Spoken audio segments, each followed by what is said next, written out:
Selamat datang kembali di Ngopi Ngobrol Penuh Inspirasi.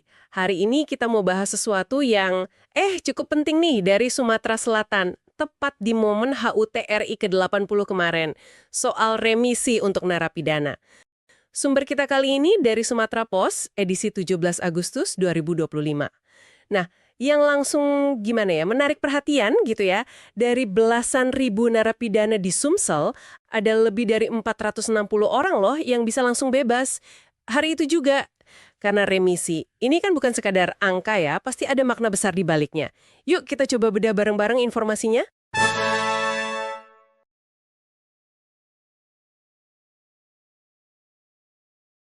Betul sekali. Jadi intinya itu ada penyerahan SK remisi ya, surat keputusan, secara simbolis diserahkan oleh Wakil Gubernur Sumsel, Pak Hacik Ujang. Lokasinya di Lapas Perempuan Kelas 2A Palembang, hari Minggu kemarin 17 Agustus, dan yang diberikan itu ada dua jenis remisi. Ada remisi umum yang biasa tahunan, sama ada remisi dasawarsa. Nah ini yang spesial, tiap 10 tahun sekali. Pas banget sama HUT ke-80 RI. Oh, jadi ada dua ya, remisi umum sama remisi dasawarsa. Terus angkanya gimana tuh rinciannya? Tadi disebut belasan ribu ya? Iya, besar angkanya. Ini data dari Kepala Kanwil Ditjen Pemasyarakatan Sumsel, Pak Erwendi Supriyatno. Total narapidana dan anak binaan di Sumsel itu ada 15.692 orang. Banyak ya. Nah, dari jumlah itu, yang dapat remisi umum ada 11.495 orang. Dan dari penerima remisi umum itu, 461 orang bisa langsung bebas. Itu yang tadi Anda sebut. Sementara itu, yang dapat remisi dasawarsa lebih banyak lagi, 12.124 orang. Jadi, ya sangat signifikan skalanya. Wow, belasan ribu orang dapat potongan hukuman dalam sehari. Tapi sebenarnya tujuan remisi ini apa sih? Apa sekedar ya gitu aja diskon hukuman? Nah, ini nih poin yang ditekankan banget sama Wagub Ciujang, juga dari amanat menteri yang beliau bacakan. Remisi ini ditegaskan ya, bukan hadiah cuma-cuma. Sama sekali bukan. Ini lebih ke penghargaan. Penghargaan atas apa? Atas perilaku baik, taat aturan, terus juga kesungguhan mereka ikut program pembinaan di lapas atau rutan. Jadi ini hasil usaha nyata dari warga binaan itu sendiri. Tujuannya jelas, jadi motivasi, biar terus baik. Oh, oke oke. Jadi ada evaluasi perilaku ya di baliknya, nggak asal kasih. Terus program pembinaan yang dimaksud itu kayak gimana sih?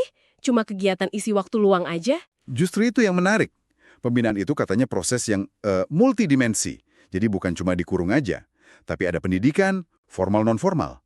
Ada pelatihan keterampilan kerja juga. Kegiatan keagamaan buat mental spiritual, terus interaksi sosial yang terarah. Lengkap gitu. Hmm, lengkap ya. Dan saya baca juga ada program yang cukup disorot ya, yang soal ketahanan pangan itu. Tepat. Itu disebut juga jadi ada program pemanfaatan lahan kosong di sekitar lapas atau rutan. Dipakai buat nanam-nanam, bertani, ada perikanan juga katanya. Bahkan sampai bisa panen raya. Tujuannya ini ada dua. Pertama, bantu target swasembada pangan nasional. Kedua, ya jelas buat bekal keterampilan mereka nanti kalau sudah bebas. Jadi ada manfaatnya buat negara dan buat mereka sendiri. Wah, keren juga ya. Jadi lapas nggak cuma tempat menghukum tapi juga bisa produktif dan rehabilitatif gitu ya. Terus ada pesan khusus nggak buat petugas lapasnya sendiri? Ada. Pak Wagub Ciujang itu mengapresiasi kerja keras dan integritas petugas pemasyarakatan. Tapi ada juga peringatan, semacam wanti-wanti gitu ya, untuk jauhi penyimpangan. Dan penting juga menjaga komunikasi yang baik, yang humanis dengan warga binaan. Biar tujuan pembinaannya tercapai.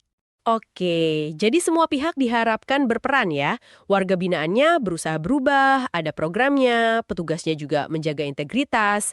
Terus harapan besarnya pemerintah apa nih dengan remisi massal kayak gini? Kalau dari Pak Kakanwil, Erwendi Supriyatno, beliau menekankan remisi ini sebagai kesempatan. Kesempatan emas buat para narapidana dan anak binaan untuk ya merenung, memperbaiki diri, dan juga menyiapkan masa depan yang lebih baik. Harapan utamanya tentu saja supaya mereka nggak mengulangi kesalahan lagi, nggak balik lagi ke penjara. Ini kayak investasi ke manusia gitu. Jadi buat Anda yang menyimak nih, informasi ini ngasih gambaran ya, gimana sistem hukum kita itu mencoba menyeimbangkan antara hukuman sama upaya rehabilitasi. Ribuan orang dikasih kesempatan kedua, tapi ya itu tadi, nggak gratis. Ada syaratnya, ada proses pembinaan dan evaluasi perilaku di baliknya. Iya, betul.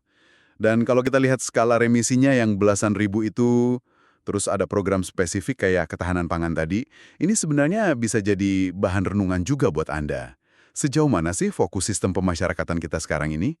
Apakah lagi bergeser dari yang tadinya mungkin lebih fokus menghukum, sekarang jadi lebih ke arah pusat rehabilitasi? Atau bahkan punya peran lain yang lagi berkembang, mungkin kontribusi ke target-target nasional gitu? Jadi makin kompleks ya perannya. Sampai jumpa lagi di pembahasan selanjutnya. Kalau ada ide yang mau kita bahas, silakan komen ya. Tetap di Ngopi, ngobrol penuh inspirasi.